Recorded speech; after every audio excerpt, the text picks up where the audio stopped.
মৌলা। ইয়া আল্লাহ, যেভাবে রোজা রাখলে তোমার পছন্দনীয় পছন্দর কারণ হতো মৌলা, সেইভাবে রোজা করে আদায় করতে পারি নাই। পালনে কাম্য বান্দা যাদের অনেক কামতগুলি তোমার দরবারে কবুল হয়েছে। রব্বুল আলামিন, ইয়া আল্লাহ, খাস করে মৌলা এই বৃহত্তম অঞ্চলের ইয়া আল্লাহ এই যারা বাড়ির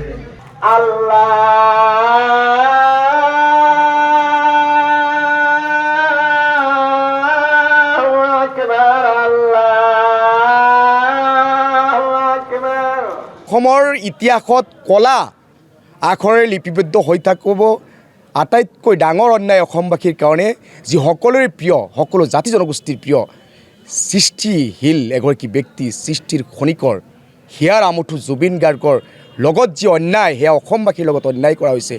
ন্যায়ৰ বাবে আল্লাহৰ ওচৰত আমি সকলোৱে ফৰিয়াদ জনাওঁ যে জুবিন গাৰ্গৰ নিচিনা মহান ব্যক্তি অসমত যদি ন্যায় নাপায়, তেতিয়া অসমবাসীয়ে ন্যায় নাপায়, তেনেহ'লে অসমবাসীৰ আৰু কোনো মানুহে ন্যায় আশা কৰিব নোৱাৰে। এই পবিত্ৰ ইফতাৰ মেহফিলতে জুবিন হত্যাকাণ্ডৰ উচিত তদন্ত আৰু ইয়াৰ লগত জড়িত প্ৰত্যেকজন ব্যক্তিৰ যাতে কঠোৰৰ পৰা কঠোৰ শাস্তি বিহে তাৰ দাবী উত্থাপন কৰোঁ আল্লাহৰ ওচৰত। তাৰ বাবে আমি কান্দো, আমি আবেদন জনাওঁ, আমি দুৱাৰ ফৰিয়াদ কৰোঁ। আৰু শেষত মই এটা কথাই ক'ম যে এই ইফতাৰ মেহফিল আমি বছৰ কৰি আহিছোঁ। এই ইফতাৰ মেহফিলৰ লগত জড়িত সৰ্বসাধাৰণ ৰাইজৰ উদ্যোগত হয় বিশেষকৈ। আৰু ইয়াৰ লগত উদ্যোগ হিচাপে প্ৰতিভা বিকাশ মঞ্চ, এই বৃহত্তৰ অঞ্চলৰ আপোনালোকে জানে প্ৰতিভা বিকাশ মঞ্চ, ঝাৰাবাৰী চাৰিআলি কাৰবাৰী সংঘ আৰু ই ৰিক্সা সংস্থা আৰু সকলো ৰাইজে উদ্যোগ লৈ এই ব্যাপক এক ইফতাৰ মেহফিলৰ আমি আয়োজন কৰোঁ। আমাৰ নিমন্ত্ৰণ ৰক্ষা কৰি এই বৃহত্তৰ অঞ্চলৰ হাজাৰ হাজাৰ মানুহ প্ৰতি বছৰে ইফতাৰত অংশগ্ৰহণ কৰে।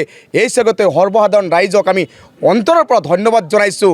আৰু প্ৰতিভা বিকাশ মঞ্চ, কাৰবাৰী সংঘ, ই ৰিক্সা সংস্থাৰ প্ৰতিজন সৈনিকক ধন্যবাদ জনাইছোঁ। আৰু সৰ্বসাধাৰণ ৰাইজ যি ইফতাৰ মেহফিলত সকলোৱে বিভিন্নজনে আৰ্থিক, বিভিন্নজনে মানসিক, বিভিন্নজনে শাৰীৰিকভাৱে সহায় সহযোগিতা কৰি এক ব্যাপক আয়োজন আৰু আমি সাফল্যমণ্ডিতভাৱে আমি প্ৰতি বছৰে যি ইফতাৰ মেহফিল কৰোঁ তাক সহায় সহযোগিতা আগবঢ়োৱাৰ কাৰণে সকলো পক্ষক ধন্যবাদ জনাইছোঁ। দোৱা আৰু ইফতাৰ মেহফিলত আমাৰ ইমাম চাফে বিশ্ব শান্তিৰ বাবে দোৱা প্ৰাৰ্থনা কৰে, অসমবাসীৰ শান্তিৰ বাবে দোৱা প্ৰাৰ্থনা কৰে। লগতে অসমবাসীৰ বিভিন্ন জাতি জনগোষ্ঠীৰ মাজত সমন্বয়ৰ এনাজৰীডাল যাতে আৰু অধিক টনকিয়াল হৈ এক বৰ অসম আমি গঢ় দিব পাৰোঁ, তাৰ কাৰণে সকলোৱে সংকল্প লোৱা হয় দোৱাৰ মাধ্যমেৰে। এই দোৱা মেহফিলতে, এই ইফতাৰ মেহফিলতে আমি ন্যায়প্ৰাপ্তিৰ বাবে আল্লাহৰ ওচৰত ফৰিয়াদ কৰোঁ।